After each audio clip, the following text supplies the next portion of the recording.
What's up, guys? This is Jean-Luc Grandpierre, and you're listening to the Sheriff Podcast.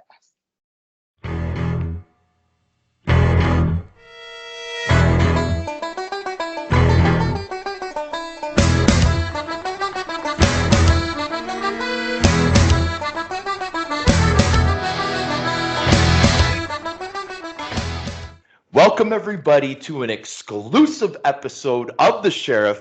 Guys, today I am blessed to have one of my big idols with me today, guys. Now, this gentleman is actually the largest man to be on The Sheriff Podcast to date, ladies and gentlemen.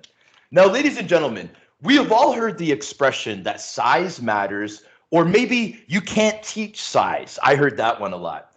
In hockey, in my era, and especially the era before me, size could be the deciding factor if a kid was going to go anywhere or not. Size was a big deal. Now, ladies and gentlemen, not every kid could handle that pressure if he had that size. My guest today was able to embrace being a big kid growing up in hockey. He would later embrace it also as a pro. My guest today is also the CEO and owner of Verbero Hockey, and we're going to get into it. Ladies and gentlemen, without further ado, Mr. Andy Sutton. How are you doing today, my friend? Oh man, I love it. I wish you could follow me around everywhere and introduce me in any room I go into. You do such a nice job of it. It's great to be with you, Sean. It really is. Well, dude, I'm really excited to have you on. I mean, one reason is, anybody that, has 700 games in the show, it's not that, but no big deal, right? But honestly, Andy, like, I've looked up to you for a long time. You're a guy that there's many reasons why people can look up to you, especially what you've done after hockey. And that's after an incredible career that you had, brother. So I want to thank you again for coming on, man. No, I appreciate it. It's my pleasure. It's all it all connects, and it's amazing to me the more time I spend in all of this, how much I'm able and blessed also to connect and reconnect with people from the game. And we're a pretty exclusive club. It's a small circle, and we all share the lifeblood of hockey and the love of the great game that we play or watch or enjoy or whatever it is. It's a pretty special circle. Yeah, dude, no, for sure. And I appreciate you sharing that. So, no, Andy, I know you can see the smile on my face. I'm a little bit excited because when I first looked you up on HockeyDB, it was telling me like, the gentleman's from Kingston. He's from Kingston, Ontario. But the more research I did, the more I was able to find out and realized that the family moved to Kingston when you were around 14 years old, right? Yeah. London, Ontario, that's the spot. I have some pretty good roots from London. I played junior there. I know a lot of people from there. I'm really excited to talk some London with you, brother. The birthplace officially was London, Ontario, right? Yeah, I was London and spent a few years there, and then my family relocated to Burlington, Ontario. So I spent most of my minor hockey career playing in Burlington. My dad had a business in Oakville, and we stayed there, you're right, till I was 14 and went to Kingston. And then from there, I left shortly thereafter and came back to Toronto and to St. Mike's. And that's really sort of where things took a fork in the road for me, getting a chance to get a scholarship and heading to the stateside to focus on my education. And then, obviously things forked a few times again from there. Yeah, dude, for sure. But, Andy, I know you might do other shows, right? And they'll ask you and you guys will go over that and that'll be cool. But, dude, you're not getting off that easy from an Ontario boy that lived in London, that lived in Kingston, that loves Burlington. We're getting into all this, bro. We're talking about, I want to talk about the program that you were in London, the AAA program, the Sabres. Was it the London Sabres? Back then it was the... Gosh, I think we weren't the Cougars because that was the older team. I think it was just Burlington Minor Hockey. No. I'm talking about London, my man, before Burlington. Oh, in London, I was so young. We moved to Burlington when I was like, I think 2 or 2.5. My dad started a business there in Oakville, so that's when we moved, and we went back to London a lot. We have good friends there, and I've got some good buddies that we probably share in common. Obviously, Corey Perry and Danny Servette and Robbie Schremp, and there's a crew there, Steve Ruchin. There's a group of London people that I still stay in contact with pretty regularly. Right on, bro. So where I was actually going with it, because I just kind of wanted to identify one of the teams that you played for at that time. But I wanted to talk about like how I got into with the intro size. How big did you get? How quickly? Like were you like? Because like I played with guys that like I was a big kid, Andy. Like I ended up getting to 6'4", not as you, and you were six. You're 6'6", right? Yeah. Okay, so I got almost as tall as you, but I played with kids that were inches and inches taller than me growing up, and I was usually the biggest guy on the team. So how big was Andy Sutton when you were in novice, minor Adam? How big were you at that time? Well, it's funny. I went back recently. We're shooting this marketing piece, and my marketing director asked me for some pictures from my minor hockey days. So I had a chance to go through some of the old pictures. I was always real lean, like kind of stringy, and Okay.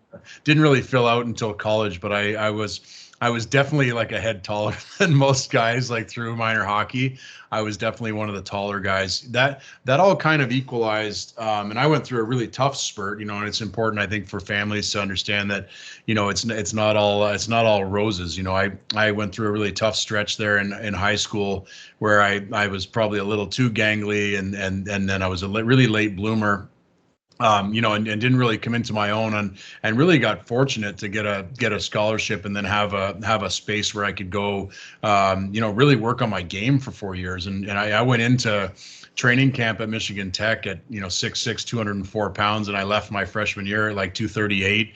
And I played most of my NHL career at like between 255 and 260. So I mean, I was definitely carrying a lot of strength and mass when I was playing. And you talk about size, and I certainly the game, especially with some of the rule changes, it definitely went towards speed and finesse. With that being said, I still see it coming back around. The bigger player has more of a place in the game again, which is really cool. And I think now, like I always skated well, I think for my size, which gave me a bit of an advantage. But I think now with how skilled all the youth is, and how much the training has changed, and how much the form and function for skating and everything has changed, the big player that moves now he's still the most coveted asset. The guy that can do that. So I feel fortunate that I was on that side of the spectrum and was able to have that advantage, because it's tough out there, as you know. I mean, there's a lot of big strong players, and I tell this all the time to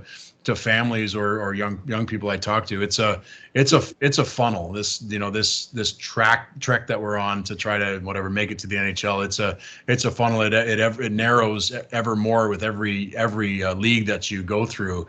And by the time you fall out the bottom side of that thing and maybe into the NHL or wherever you're going to be, you're in a pretty select group of athletes, and you got to have every box checked, to make it, and then to stay as another deal entirely.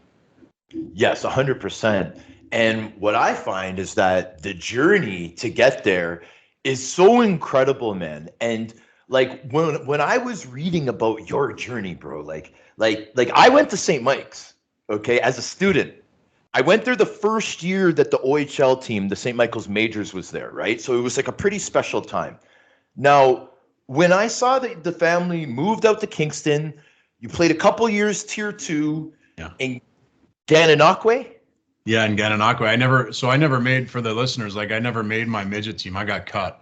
And I was like, oh, wow, what do I do? Because I always, I traditionally always played whatever the AAA was. And then when I was in Burlington, it was pretty much the same team every year. I played 1 year at AA, I think when I was 13 or 14, which was like just, based on probably, again, a growth spurt that wasn't working out for me. I was having a tough time, but really got a chance to go into Gananoque. And I joke all the time about that. I was the youngest player in the league. I was, barely 15 years old, and went in there with guys with jobs and mustaches and baby mama drama and the whole deal. So it was definitely another big fork in the road. But they took me in, they protected me, they taught me a lot of things. I definitely had to play up and toughen up. I had a lot of toughening up to do, and I was fortunate to have a really great coach there named Wilf Johnson, and Wilf really took me in and helped me learn more what it meant to be a premier player, and to work and to learn some of the skills that I would use further on in my career. Yeah, and thanks for sharing that. This is the part of the timeline that I'm so interested in, brother. So with St. Mike's, like with the Buzzers, what was the first contact to be able to think about going into that program? Like, how did that all come about? Yeah, that's actually a great story. I'd been playing in Gananoque, as I mentioned, and I got invited very randomly, and I never got drafted to the OHL or anything. I wasn't Wow. even at my size. I wasn't ready at that time. So, I honed my craft, kept honing my craft, and I got invited to play in a summer league. And it was I know summer leagues are more prevalent now, but they really weren't back then. And it was a select team that went into a tournament series. And I came into it in the very first game. There's a guy, and I don't know if you know who Ken Boone is. And Ken, if you're listening, I'm sorry, but Ken picked a fight with me the first game, and it didn't go well for Ken. I strung him out pretty good, and it was a pretty bad deal for him. And all the other teams were there watching, and I ended up winning player of the tournament, scoring a bunch of goals. Nobody came within 5 feet of me, which gave me a lot of space out there. And while I was there, the head coach of St. Michael's Buzzers, the Tier 2 team, was there doing a bit of recruiting, and Dave Barrett was his name, and Dave invited me to go and play and live at St. Mike's. And at the time, I was heading into my grade 13 year, the OAC year, back when they used to have that. That obviously doesn't exist anymore, but it's that gave me an opportunity to go there, study my OAC credits there at St. Mike's. I lived with a billet family in Toronto, and Wow. went there and played for the team, and it was a really meaningful year for me. Yeah. So okay, so that was going to be my next question. So I'm like, there's no way this guy commuted from Kingston. Yeah. He must have went to the school as well. It must have all been part of the package. What a package that is. Like, what an opportunity. Like, that school, one of the most notorious schools in Canada, right? And it's such a good hockey program. And the Buzzers, like that arena, the history at St. Michael's College School Arena. Yeah. That's so exciting, man. So you were a student that whole entire season? Yeah, and I didn't come up Catholic, so I obviously was fully immersed. Wow. I can remember the first time, and I'm like spiritual guy and definitely like believe in a higher power. And so I'm like, oh, I'm gonna check this out. I remember the first time they were just gonna send everybody to confession, and I went in. I didn't even know what to say. I went in, and you're in the deal, and you're trying to figure that out. And I just kind of sat there for a minute, and forgive me, Father, for I have sinned, and all that stuff. And Yeah. so you kind of go through that. Now it was kind of out of this world, suit and jacket and tie every day to class, and the teachers that rap you on the knuckles with a ruler, like the way they used to do it back in the old days. And I'm sure they don't get away with that anymore, but it was a really incredible deal. And at the time, like that was the preeminent place probably in the entire country to go to try to get a scholarship. And like I said, I was never drafted. I always dreamt of playing in the NHL. It wasn't until really my senior year at Michigan Tech that became a reality for me. It was always something that was a dream, and probably helped me to work hard and stay on task and stuff like that. But it was, I always wanted to get the scholarship. I wanted to do my parents proud and bring value there to thank them for everything that they had invested in my life. And I thought that was the best way to do things. And thankfully, I was able to go to Michigan Tech, which was, I got there on a partial scholarship, was all I could get. And it's a really good school, an engineering school. And I had visions of studying engineering. So, got in on a partial, converted the rest of the scholarship through academics, and ended up being on a full ride there for 4 years, and worked my butt off, and kept working on my game. And if you'd asked me the year before my senior year if I was going to make it anywhere, I'd have told you maybe I'll toil in the East Coast League or something for a year or two, and then I'll probably go back to school, because I wanted to be a family doctor, was really what I wanted to do at that time. And the senior campaign hit, and everything I touched worked. I won Defensive Player of the Year and All-American and the whole deal. And I went from having $6 in my bank account to having 14 NHL teams try to sign me for the maximum amount, the day after my last game. So it was really a really surreal deal. And Michigan Tech was a big part of the reason why I was able to establish myself and succeed, because I did have a safe haven there, a place where I could really work on my game. And skating on the big ice, for being a big guy, it taught me what I needed to do to chase, smaller players around, which I think then when I got on the smaller ice with bigger players, I had the ability, I think, to skate really well for my size, which made me even more valuable. Yes, dude. And trust me, when you say the word valuable, does that ever come into play your senior year? But before that, Andy, I really got to talk to you about who was, okay, first of all, I have a service announcement to make. Ladies and gentlemen, Andy Sutton, we all know who Andy Sutton is. He is just a powerful, mean defenseman that clears out the front of the net, bone-crushing body checks. We've all seen the highlights. Ladies and gentlemen, this guy was not a defenseman, though, at this point of the timeline. Andy, when did they move you to D from the wing? Was it the first year or was it that last year?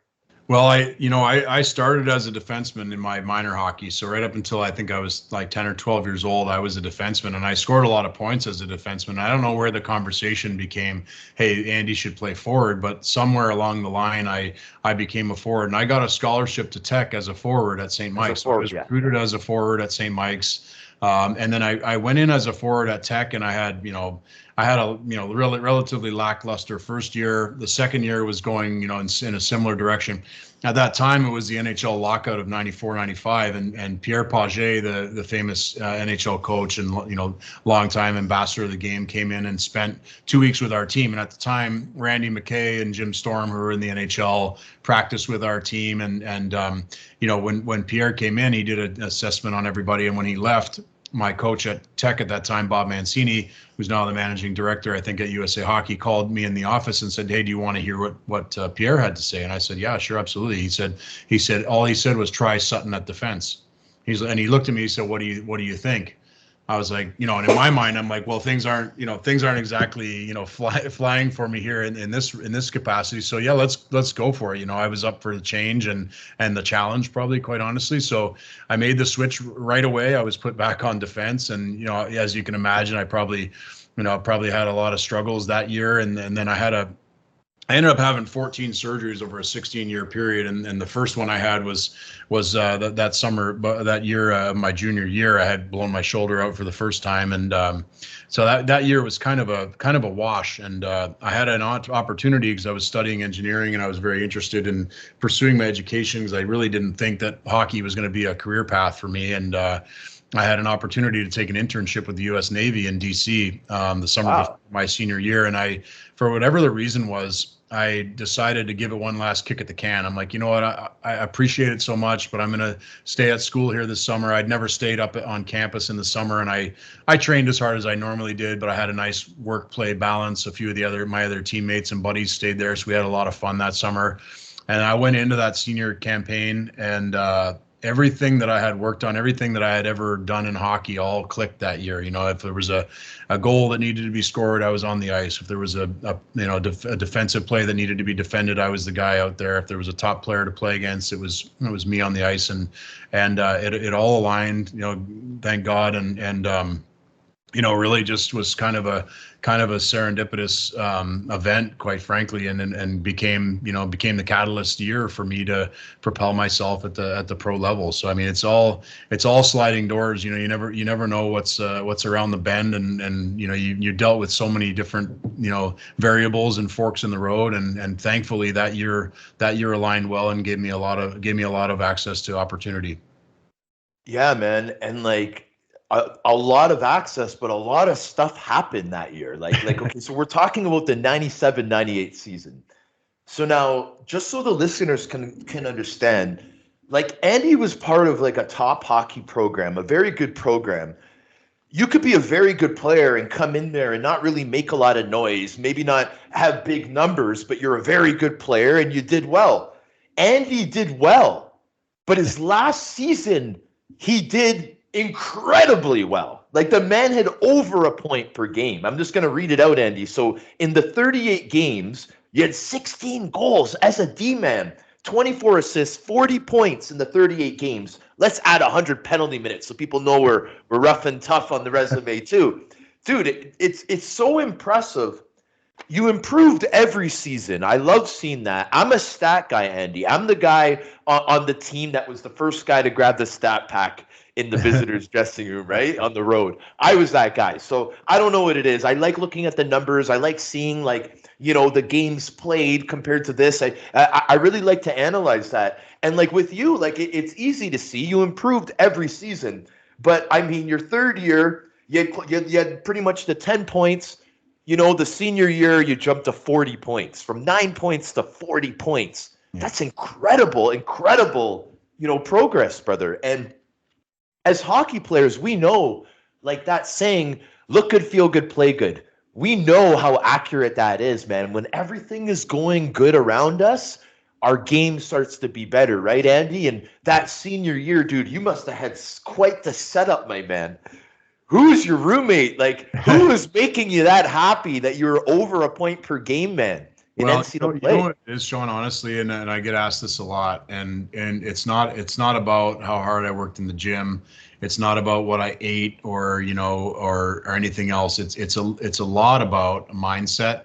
And anytime I've ever had really great success is the time when I've detached myself from results and focused on process. And then in focusing on process, really just finding peace and serenity in the day-to-day of that, and inspiration to just like, hey, I'm so thankful for today and I'm appreciative of this opportunity and I'm going to make the most of it. And then it's just to play without fear or too much thought, because the other thing in that is, like, anytime I've ever let go of those, perceived obligations towards like a result, it really is the place where you set yourself free to be able to operate in your deep subconscious, which is where you have access to everything that you need in your mind. By that point in time, I'd already spent, thousands of hours practicing and perfecting my craft. Then it became, okay, I'm going to have faith in myself. I'm going to have faith in the process here, and I'm going to just trust that I'm where I'm supposed to be. And then there's another piece to this, and this is a part that I've seen time and time again throughout my career. That also has to coincide with opportunity, and you have to make the most of that opportunity. And then I think you also need to have an infrastructure of people around you that believe in you, because I was put back on the ice. Like I said, if there was a goal that needed to be scored, I was on the ice. If there was a goal that needed to be a lead that needed to be defended, I was on the ice, and there was a key power play or penalty kill, I was on the ice. And when you get that, when you have that level of faith from, say, the coaching staff, your teammates, the organization, and then you're able to succeed in that, you lift to another level of self-confidence. And that's what happened. It happened there. It happened in Atlanta for me. It happened in New York. I had it different times throughout my career where I really was able to have it all firing. But I will say this, like, to everyone that's listening, like, most of the time, you're in this dogfight. You're fighting to carve out an identity. You're carving out an opportunity to stay. Somebody's always coming in trying to take your job or beat you to score that goal or whatever it is, and you're in constant battle zone. But the times when it's all aligning and you are the go-to guy and you're relied upon to do these things, and then if you execute well on that, there's a self-confidence level boost that you can't get any other way. Dude, that's some incredible insight. I don't know if you noticed, but I'm on the edge of my seat listening, because it's so awesome, and I appreciate you saying that, because I kind of want to tie that together with, like, when all these things are working, when it's all happening, like how you're explaining right now, you still put in the work, you're still grinding it out. Mm-hmm. So you deserve the personal credit. So my question to you is, towards the end of the season, when all this noise was happening, now this is an undrafted guy that everyone has free reins on you, right? Yeah. And they're all throwing stuff at you. Like, were you taking it, like, were you mature enough to take it as a compliment, but not to let your head grow at that age? Like, were you able to figure that part out? Yeah, that's a great question, Sean. And honestly, I always felt and still do, like, so appreciative of the journey. I have a good way of, like, being present. When I'm doing this with you, like I'm thankful for it, and I'm present in that. Or when I have had an opportunity, I've always been thankful for it. So I was ready. Like I said, I had spent a lot of time sharpening my axe. I was ready to chop down wood. Once I started to get that success and that taste of what I could do and that confidence that I could do it, and then to have all these teams come in and affirm that's what was happening to me, I was like, whoa, like this is crazy. Like a year ago, I didn't think I'd ever play hockey much after school was done. And I was actually okay with that. I was happy to go and further my education, figure out what that meant for me in my life. But you know what? You gotta take advantage of opportunities you're given, and I was given an opportunity that not very many people get to go and carve out a pro career for myself, and that was comprised of more fight than anything else, and I in retrospect of it, that was the story. I mean, that's what really was happening more than anything else, was just scrapping every step of the way to try to get that advantage. Yes, dude. Yes. So same year, 97, 98, university is now done for you. You made your decision. The San Jose Sharks, they're the team that you're deciding to go with, right? Now, were they like, we're gonna sign you, we're gonna have you play in Kentucky, like right now? Like, did they tell you everything that was gonna happen, or did you kind of have to find out in the journey? Yeah, so right away the Sharks, and that was a decision I made just based on what I thought was like an accessibility to play sooner than later. It really came down to the Sharks and the St. Louis Blues, and at the time the Blues were like full bore, like prime of their career, like Al McInnes, Chris Pronger was a tough place to get a look, and and in San Jose we had players like Gary, still icons definitely, but like Gary Suter, Jeff Norton, Brian Marchment, there was like Marcus Ragnarsson, Mike Rathje. Like, so I felt like at the time there was opportunity for me to get in there and play. But when I left, as soon as I'd signed, they asked if I'd go and play in Lexington, Kentucky, which I did. So I went and played for the Thoroughblades in Lexington, Kentucky, and got to spend the remainder of what was left of that season there and into the playoff run, and we got ousted pretty quickly, and then from there, another really important part of the process was I was asked at that point in time to then come and travel with the Sharks and be a black ace with the team. No way. While they were in playoffs. So I got to practice with the NHL. Like, I can still remember that first practice. I was wearing the Sharks jersey alongside Owen Nolan, and I was just like, what is going on here? Like, what is going on? So I got a chance to get more comfortable with the players, certainly, and the organization. And then I stayed in that summer and had another shoulder surgery and rehabbed with their strength coach, which I think was really meaningful because, like, as much as I knew how to train a certain way, like I hadn't diversified that yet. So I got to train with an NHL trainer in an NHL locker room and got to do rehab with the training staff and the whole deal. So I got a chance to get comfortable. And I think when I went into camp that fall, I already knew I could do it. Right. So I had that confidence to be like, okay, I can do it. And these guys aren't as scary as I thought they'd be. And, they're human, and a lot of them took me under their wing, Dave Lowry and Mike Ricci and, Bob Rouse and Verney. And I mean, there were so many amazing players that really took me under their wing there. Ronnie Sutter. And I mean, just, it goes on and on. It was a great team, even Gary Suter. And just looking back on it now, they really did care for me.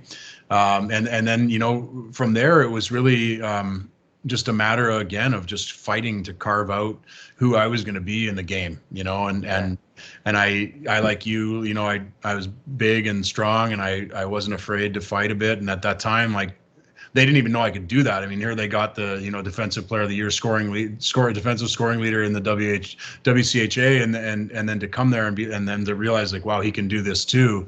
Immediately, they were like, wow, we've got to invest in this. So I was able to make the team, right away out of training camp that year, and the journey was on, man. We were rolling.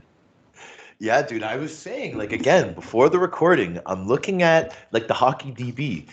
I'm like, Mom, this guy played his first year pro. He played. He was there. He probably made the team. I can't wait to ask him, right? So, like, that's super cool, man. Now, okay, so this is perfect.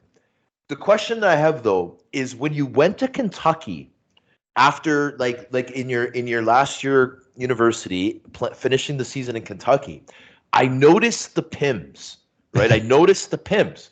So were you kind of like, I want to show these guys that I can do this because you're so big, you're such a good skater, you're a solid D man, but man, if I could show them that I can chuck them a little bit, like was that on your mind or did it just come naturally? Because you had like 35 Pims in the 7 games, bro.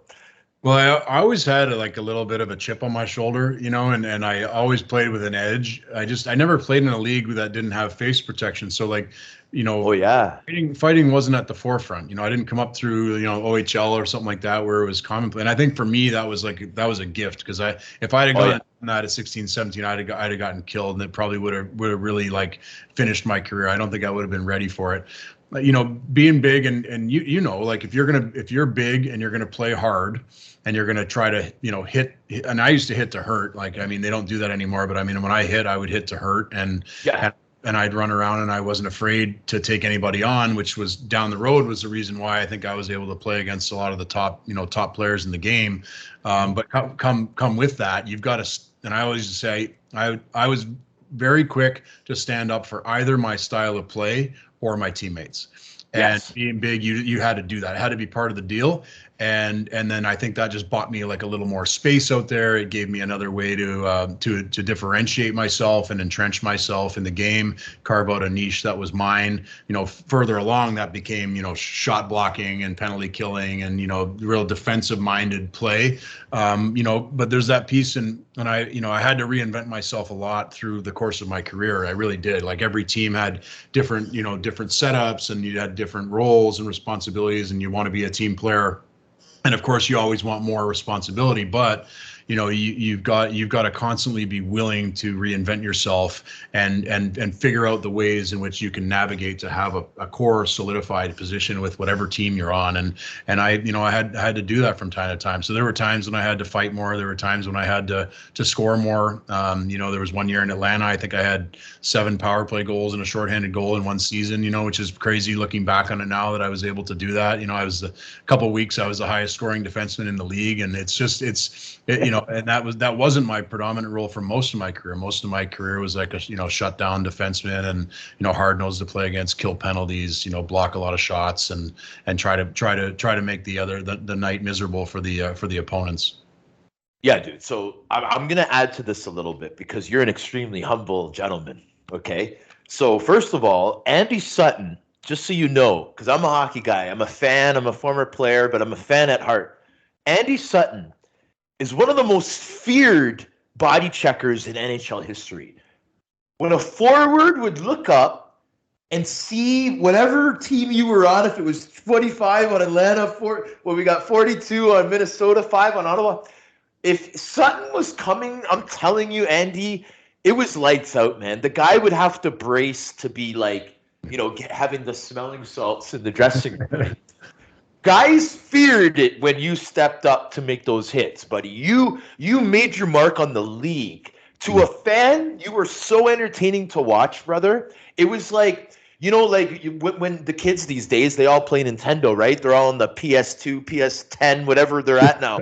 Buddy, Sutton, if they could have a Sutton on their team, that they must go back in the years and just have Sutton just plow guys on those games. It must be so fun.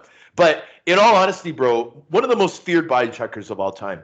But another thing that you did, Andy, was you mastered the craft of blocking the shot, man. You mastered it. My question, as a fan, how early in your career did you figure that out? Like, were you doing it at Michigan Tech? Or were you kind of like, this is going to get me so much more ice time if I'm just willing to be able to figure out how it's not going to hurt me every time? That's a great question, Sean. And honestly, like, you know, early in my career, and I can still remember this story, you know, when I was big like you were, like, and I'd be in the way, and my own Mike Vernon used to paddle me in the back of the calves to be like, get out of the way. And guys would be like, I'd block a shot, and guys would be like, hey, that's what we have a goalie for. Like, what are you doing? Like, that's literally how it was in the late 90s. Things changed, you know, a lot as the game progressed. And I don't remember, I mean, obviously, I did it to some degree in San Jose. I did it to some degree in Minnesota, but really in Atlanta was really when I started to patent my move. I'd go down in a squat, right leg would be bent, left leg would kind of be flat on the ice, and I'd really get and I could drop down like that. I'd almost bait a player to shoot, and I'd get down before the release would come through, and essentially be a goalie that'd be a couple feet in front of him, and that was sort of my way of of I don't know, and you wear it like a badge of honor, like I always had. I as I said, I had 14 surgeries in 16 years. I'd always had a fracture of some kind and something wrong. For playing 15 years in the league and only having 700 games, I mean, you can just do the quick math of how many games I missed due to injury. I missed more games due to injury than anybody else over the course of my career, and it was in large part because of the shot blocking. To be honest, I was always getting in the way, but that's the way it was back then, and it was something that I think carved out and a separate niche for me that gave me more job security. Guys thought I was nuts, right? So they're like, yeah, he's nuts. And if there was ever a time when the other team was trying to score late in a game or something like that, they knew that I'd do whatever it took to get myself in the way, and it just became part of who I was as a player. And I don't regret it now. I mean, my body regrets it, but I definitely don't regret doing it. And I appreciate the kind words about the body checking. And when I first came in with the Sharks, I was fortunate to be able to play with Brian Marchment there, and Brian was not a big guy. He might have been 6'1" and maybe 210 pounds or something like that. And really? I have never seen a more violent body checker in my life. So I got to spend 2 years with Mush and got to experience just the fearlessness that he played the game with, and I mean, just KO guys in open ice, like often enough where I was like, wow, I've got to figure this out. And I really enjoyed that part of it. Like I enjoyed an open ice hit almost more than I scoring a goal. Like I loved it, and it usually followed with a fight. Like somebody'd come and I'd be ready for it, and I'd usually get on the right side of that out of the gate, so you could hit a guy hard, maybe hurt him, and at the same point in time, like somebody's going to come and do something, and it usually wasn't the tough guy because he's probably already sitting on the bench. You know what I mean? Yeah. So like one of their role players, something like that, and whoever's on the ice. So it was a great way for me to feel like I was in the game and part of things, and leaving my mark. Yeah, dude. Okay, so I was gonna go to Minnesota, but because we're here now in Atlanta, man, you had a really good stay in Atlanta, man. Like I was telling you before we actually hit record, when I think of Andy Sutton, I think of him on the big bad Atlanta Thrashers, man. We got to talk about these teams because I don't know what it was, Andy. I don't know if it was just the games that I watched, but I remember watching this Atlanta team, and I'm trying to think of like the guys that were on those teams. Like, was the time? Was it Eric Bolton, Francis Lassard? Was Chris Thorburn there? Yeah, so they were all there while I was there because you were there playing close to 6 years, and different times they came along. We definitely had I think we had a tough team.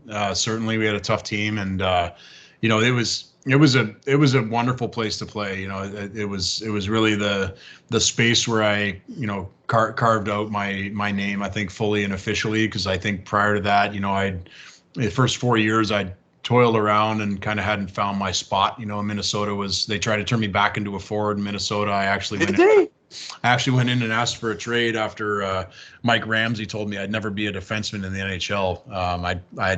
I knew I had to be a defenseman, so I went into Doug Riseborough and asked him, if there's any way you could trade me somewhere where somebody would want me as a defenseman. I really feel like that's my calling. And looking back on it, I mean, shoot, I was like 24, 25 years old, like to do that and have that wherewithal to know that was going to be the thing. And I had complete faith that that's what it was going to be. So, I feel thankful for Don Waddell that he brought me into Atlanta. And then, really things changed when Bob Hartley came in. He had a meeting with every player when he came to the team, and he sat me down and said, Andy, I've heard you have a lot of potential. And I can, in his French accent, he's like, I heard you have a lot of potential. Potential. It's like we're gonna find out. He said, I'm gonna play you 30 minutes a night, and we're gonna find out if you can play this game or not. And he did. And wow. I remember I tried to come off. I came off after 30, 35, 40 seconds in a power play one time, and he came down the bench and got right in my face. He's like, what are you doing? He's like, I didn't tell you to come off. You stay on the ice, like, so he was really like pushing me to stake my claim and to take what was mine. And that was a really important part in my career, and really probably the first time where I felt the same way I may have felt like spiritually in my last year at Michigan Tech. I was like, oh God, I've got it again. Here it is. I'm in the zone. I've got these feelings again. I'm needed on the ice. I'm succeeding. I'm getting more self-confidence, and then it just kept kind of compounding from there. So it was really a pivotal time for me, and I ended up spending another 3 years in Atlanta even after I left, because I love the city, love the South so much, and I'm back in the South now, so it's always had a soft spot for me. Yeah, dude. So like, all right. So Bob Hartley, eh? Like, so this guy, no, but I mean, dude, again, we're talking to a stats guy, and like the numbers that you put up in Atlanta, bro, you had some really good numbers. So he squeezed some potential out of Big Andy Sutton. So Yeah. that he must have been a really big part of your career then. He was, and Bob gets some harsh critique from a lot of people. Yeah, Bob's hard. Bob's hard on people, and he demands a high level of execution. He really does. He's by far and away the most detail-oriented coach I ever had. His practices are by far the most intense of any coach I've ever practiced with. His way of penalizing the team if he wanted to hold you accountable or get your attention was the real deal. Like, he could get your attention for sure. And being there and living in that structure and infrastructure that he brought forth for me, I think, and the role that he put me in was really a piece where, like, I went to another level as a pro, where I needed to learn how to play 30 minutes a night. I mean, it was a serious deal, 30 minutes a night in the NHL, playing against, and at that time, we were in the Southeast Division, and playing against Alex Ovechkin 8 times a year, and Le Cavalier and Marty St. Louis and Brad Richards and Eric Stahl and the crew in Carolina, and we had wars with those teams, and so it was really kind of like trial by fire, and thankfully I was able to rise through it and succeed, and that was a really, really, really important time in my life. Yeah, I mean, it must have been, because it was so successful for you. I just remember watching you guys during that time, and you guys sent a message to the league that if you were going to come into Atlanta, you really had to earn the W, and it was going to be a war. And I think maybe because I was still part of the Sabres organization, I think when Buffalo came in, I don't know, man, you guys must have had a big beef with the Sabres, because you guys just went to war with Buffalo with those home games that you had when Buffalo would come in. And I remember that. But now back to the 30 minutes. The 30 minutes in the National Hockey League, that must have helped playing over in Switzerland during that lockout season in the Big Ice, eh? That was a cool experience. Yeah, it was, and it was like, it was a time when I was feeling good, and I was definitely in the prime of my career. I was feeling awesome and strong and powerful and all those things, and then I made the best of a crummy situation. Obviously, we were locked out, and that was a really challenging year from that regard. But to go over and just diversify my experience again, go over there and chase the Europeans around for a year and get to spend some time in an amazing city. I got to live right in Zurich, and got to immerse myself in the Swiss culture over there. I loved it. It was such a memorable experience for sure. So just a couple questions ahead, because I play with a lot of guys that were over in Switzerland. One guy, Steve Brule, he was telling me he had one of his kids was born over there, right? And he was just telling me, he's like, Mac, he's like, I was waiting for my wife, and this person came out with this little platter and offered me some tea and coffee, and I thought I was at a 5-star hotel, and that's how their hospitals are over there. He's like, buddy, it's so nice over there to live. It's such a nice quality of life. Did you have the same experience? It is, and honestly, it's incredible. It reminds me a lot of Canada in a lot of ways, and Yeah, just the way that they care for the people, and the government, really cares for its people, and then they've got a very boutique approach to everything, really, because it's not a huge place, and it's very tightly connected. I mean, you can drive east to west, maybe in 5 hours you can do the whole country east to west, and maybe less than 4 north to south. So it's not a huge country, and from that regard, you were always sleeping in your own bed every night. The road trips are beautiful. There's mountains over here. You'd stop at simple stuff like stopping at like a gas station, and you'd go into the restaurant they have there, and they have the most incredible food, and it's just a really cool place. And to have access to all of that, and the Swiss people were very embracing, and to get a chance to be in rinks where they sing like songs and stuff during the games, and chants and all that. yeah, it's so cool. It's honestly so cool. I didn't love it when I play on the road sometimes, and I remember getting batteries chucked at me, and I came off one game and I had a full beer like slammed right in my face, and there was certainly stuff there, but they're passionate about their game, and passionate about their team, which is super fun. How many imports was like that year for the league? How many imports on the team? I think there was 5 or 6, and I was Right on. I really got the opportunity through a good buddy of mine, Randy Robitaille, who kind of teed the whole thing up. He'd already been over there for a couple of years. He was top scorer there in Zurich for a couple seasons, and I flew over to check it out, and it was a pretty incredible setup. I mean, and they really treat the imports well over there, which I think is why they attracted a lot of guys. Like Joe Thornton was there that year, and bunch of really top players were there that year. It was a really cool experience. Now, and thanks for sharing that, Andy. So, like, going with this timeline, you're saying that did you know that for a fact that the games miss for the time that you played? Like, is that a fact that when you said that, or were you just speaking hypothetically? No, it's a fact. I think it's like me and Sammy Salo. I think like we were both always injured, and for 15 seasons and 700 games. I mean, it was a lot. I was in an air cast as much as I was in a dress shoe, and as I said, I had all the surgeries and stuff like that, and that's not even counting all the fractures. I mean, I have had so many different fractures along the way, and all the lacerations and soft tissue injuries and stuff. It's a grind, when you play hard and you play against up against the edge all the time, you're definitely exposed.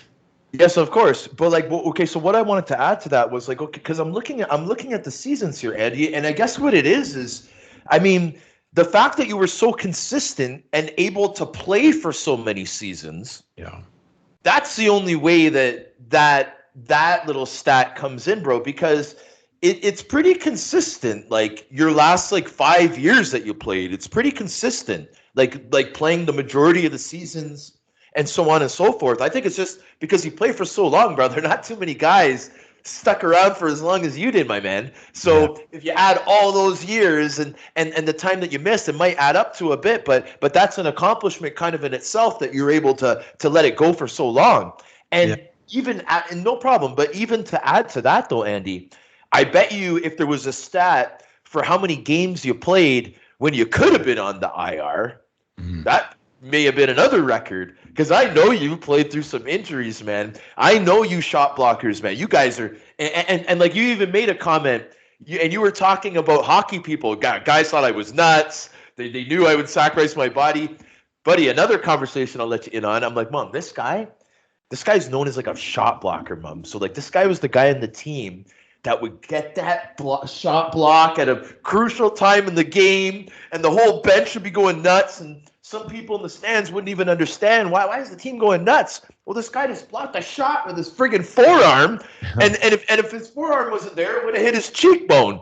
Like, you know what I mean? And when I would see that with the guys that were the main guys in the teams that I played for, man, I would look at it in the same light as if guys, when they were looking at like the biggest fight that I had of the season, and if the fight was right in front of the bench and they're seeing me getting cranked and I'm not going down and I'm giving it back, the same impress that I had watching those shot blocks, dude. I take my hat off to you, Andy. I don't know how you did it, bro. I don't know how you did it. I would have my eyes closed and I'd be like, Please just hit my equipment. What was your mindset? Were you just like, I know how to do it. I know the form I want to do and I have confidence in it. Like, was it more along those lines? Yeah, it was. And, I did, this is probably where my, love of the equipment industry and equipment in general started to evolve too, because I worked with a lot of the equipment managers to custom craft a lot of my equipment, to give myself a fighting chance. But I mean, I've been hitting more places than I can remember, and in a certain regard, you kind of wear it like a badge of honor. When you get in a scrap and you're opened up and you got zippers and you got a black eye and you go to that next game and you feel alive. You feel so like connected and into it. Like you left your mark or made a mark, and it was like that. I had purple welts all over, and it's just you get in that ice bath after or whatever you're gonna do, and it's just, I don't know, it became part of the fabric of it, like I don't know, part of the fabric of what you did as an athlete, and at a certain point it's just who you are. It just is a natural extension of the way you play, and I appreciate you saying that, because I mean, I definitely laid it out there as you did, and you hope it's appreciated, and it definitely was appreciated, I think, by the organizations. But it is I always wanted to make sure that the players were appreciative too of like the things that I did out there to make sure that I was toting the line as a good teammate. Yes, for sure, dude. So now, okay, so this is perfect because, like, and trust me, Andy, you had such a good long career. I mean, your stop in New York was incredible. We might even go back to that because it was so nice. I mean, Ottawa, Anaheim, finishing up in Edmonton. I mean, that must have been an experience and a half, bro, to play there. But I just want to make sure we have enough time to talk about Verbero hockey. Now, is it Verbero hockey or Verbero? Like, what's the official name of your incredible company that you've started post NHL? I appreciate it. It's Verbero, and Verbero's been around since about 2008. I actually acquired the brand in December of 2019, and it paid into the NHL for 3 seasons. Had players like Cam Atkinson and others, and there was some good stuff there. And when I retired from the game, I did a bunch of stuff, but then I ended up being president of a multi-brand hockey company. And while I was there, I provided some investment into that business and was part of some acquisitions while I was there. And I left that business early in 2020 and was able to take Verbero with me. So, always with the intention to run it as a standalone, and took, everything I learned from playing in the game, working on, intellectual property and really product development. And then really, wanted to modernize the brand to make it more relevant to today's world, and the way that people buy, the way that they interact, and the way they experience products and services. So, we created right out of the gates. I'm really lucky. My best friend's an elite level software programmer. He programs for the U.S. government, and he helped me create the first ever 24/7 365 team store. So we have equipment, and we're certainly an equipment company. We have the lightest stick on the market at 350 grams, the only full carbon fiber skate, 3D printed helmets, custom goalie. But really the team store is the thing that really differentiates us, and we're a custom company. Like our focus is on the game wear you see behind me, the custom bags, custom gloves,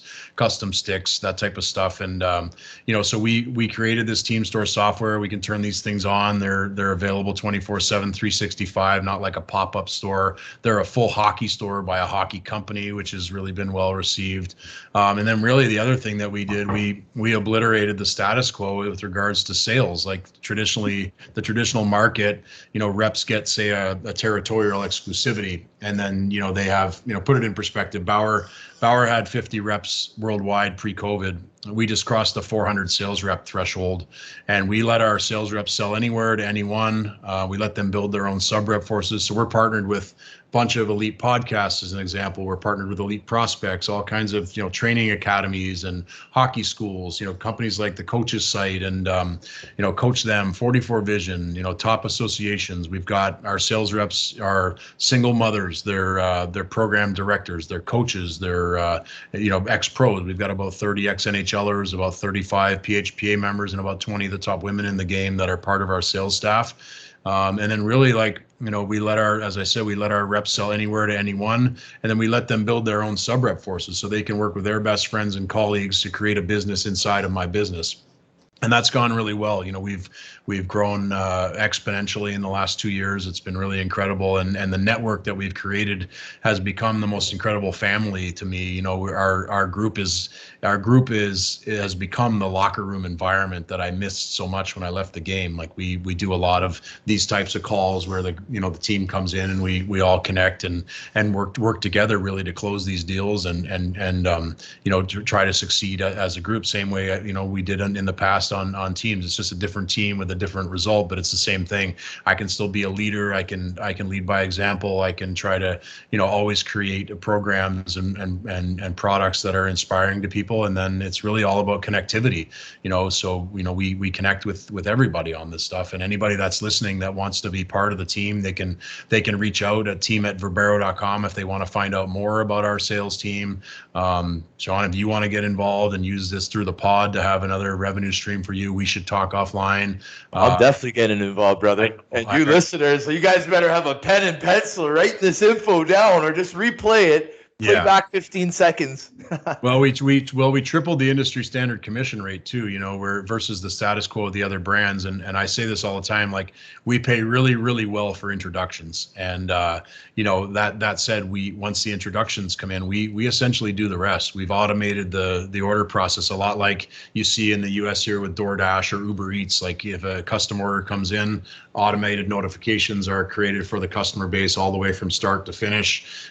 We've got an incredibly robust team here at Verbero that supports our rep force, supports our partners and accounts. And that's the no end. We're gonna keep pushing. We've definitely established that we're doing something different. One of our taglines is "Be different." Verbero is Latin, and it actually means quite literally to beat, lash, scourge, or drum. So we're ready to beat up the status quo, take it on. We emulate to be different in every way, and we intend to keep attacking this way. It's been very intimate. Our access has been intimate like this, and we're definitely relating to people in that regard. People are like, oh wow, finally there's a face behind a brand and a voice, and they can connect with me. Like I'm never going to be an absentee owner. Like you've always got access to people at our brand, including the CEO, and that's the way we're going to keep it. Wow. See, this is to me, this is absolutely incredible. You were a step ahead of me because I was going to get into the meaning of the name, because it was somewhere when I was doing my research, I read that it was so proper because the way that you played, Andy Sutton, you were smashing and crushing and doing everything to bodies against those boards, and that's the meaning of it, right? Is the impact, right? Yeah, it is. And we're I'm also happy to fly under the radar a little bit. I let the other brands do their thing because really their setup is all about stuffing the retail environment with product. And it's really all about the equipment. We have amazing equipment, as I mentioned, but we're really all about this connectivity with our teams and our associations and our brand partners, and then really focusing on, what are your custom needs? What do you need? And we go above and beyond in that regard. Like even our custom gloves, like we give up the cuff space. We'll let our partners put their name on the cuff space. I'm happy to be the secondary logo. We've got a bunch of performance products that round us out, and make us really a fully comprehensive hockey company with an inclusion that's much deeper than the competition. And there's a million different ways that we're different, and it's been really speaking to people, and it's helped us certainly grow our rep force, certainly grow our accounts, and it's kind of and now it's hit a point of critical mass where it's doing its thing. Wow, bro, I'm so impressed by this. I definitely want to be involved. I know there's probably a bunch of listeners that are like, geez, honey, could you pass me the pen? I gotta write something down about Andy Sutton's Verbero company. But yeah, dude, I mean, this is incredible. So now having a company like this, Andy, this is the thing. Like when I started this podcast, like we're able to kind of have a platform, have people look us up And then because of that, we're able to expand, we're able to improve, we're able to make things even bigger. Before the show, brother, I was asking you about the Verbero Life After Hockey program, right? And I couldn't get over this, man. Yeah, it's, because of the way this is set up, and I can't say it was easy for me either when I first stopped playing. You're so immersed in one way of thinking and one category for so long, and the business world is a different type of challenge. It's where I equate it this way to people. It's like you're so used to being measured like 45 seconds at a time. Like what you're only as good as your last shift. The statement, and that's sort of how you're used to being perceived when you're playing, right? And that's fine. It works while you're playing, but then when you try to take that into the real world, well, for starters, nobody's watching your last 45 seconds. Nobody cares. It's all about the long play. It's about setting yourself up for the future, and it's about learning the ins and outs of business and understanding how to thrive in that environment. The same way a lot of us had to learn how to thrive in the hockey environment, and it's cutthroat. It's intense. There's fighting. There's all this stuff, but you have to have a way to navigate more like as a spiritual warrior than anything else. In business, and we've aligned and partnered with the PHPA as an example, and that's allowed us really to connect with players who might be struggling the same way that I did, and give and Verbero gives these athletes a way to stay connected to the game, work with their best friends and colleagues, go back to their minor hockey association, or maybe where they played college, or where they might have cities they played pro in. And it's a natural plug-in, because I say this all the time to our people, like, we're all from somewhere, and especially the pros, like thankfully we had success, and people are interested in that somewhere, whether it's the city you played in, where you came from with your friends, whatever it is. And then there's so many people that just invest their life in this game. We have so many people that at every turn they're coaching, they're helping, they're doing this, doing that. They've lived in the game for so long, they know everybody. So if you're already spending the time in the game, why wouldn't you add this to what you're already doing? Or if you've stepped away from the game on the playing side, well, don't step so far away that you lose contact. Stay in touch with people, and have this as a mechanism to not only stay connected, but also to bring in a revenue stream for you, because we hook our personnel, our reps and affiliates, to the accounts that are brought in, and you stay hooked to that. And we do all the work. We upsell the programs. We hook them up with everything. We work with them on their orders. We help with delivery. We help with reorders. We essentially do everything. So like I said earlier, we pay really, really well for introductions. Wow. So before we go, I was going to ask you, Andy, if you could just repeat for the listeners how people can get a hold of the Verbero company for whatever reason they're going to achieve. Yeah, so we have a sort of a catch-all email address, but it's just team@verbero.com, and you can shoot an email over there, and all you have to say is I and this is where this works. Okay, so if your listeners say, listen, I listen to Mac's podcast, and I want to find out more about Verbero sales. Well, guess what? Like that, essentially, Mac, if you sign on, those are your sub reps. You know what I mean? And this can be ongoing. Like you can keep voicing this in the pod, keep sending people there. All they have to do is say that they're affiliated with you. We tag those people to you. We send them over. I send over like an outline of a bunch of things that you can learn about the team stores, sign over a sales rep agreement. It's as simple as reviewing a few things, signing the rep agreement. We have, once you sign on, everybody gets incredible access to a whole bunch of tools. We don't just sign you on and turn you loose. Like we've got an entire process that is put in place to really support you with the things that you need to succeed. And then outside that, you've got the entire Verbero staff, myself included, to assist with closing these sales and closing these transactions. We do it all day, every day. So we make it really seamless and really effortless. And for me and with the partners that we've aligned with, it's really all about continuity. If this becomes part of your strategy to make this part of your show, as an example, and you connect with all these amazing listeners along the way, you're going to pick up a bunch of sub reps. You probably already know a ton of accounts that you can talk to, or different places you've played, people that respect you. So this is how this works. This is exactly how it works. And I'll tell you what, at the end of the day, Bauer will not be able to compete with us in this regard. They can't do what we're doing. Ladies and gentlemen, you've heard it here first. This is the future. Andy Sutton's Verbero hockey, man. This is it, I get so excited just thinking about it. I love it when good guys in hockey are able to achieve in whatever category it is. But this, man, keeping it in the sport, Andy, it can't get any better than that, brother. I appreciate all the info. I really hope the listeners are paying attention because, guys, if you have any smarts, you'll jump on this.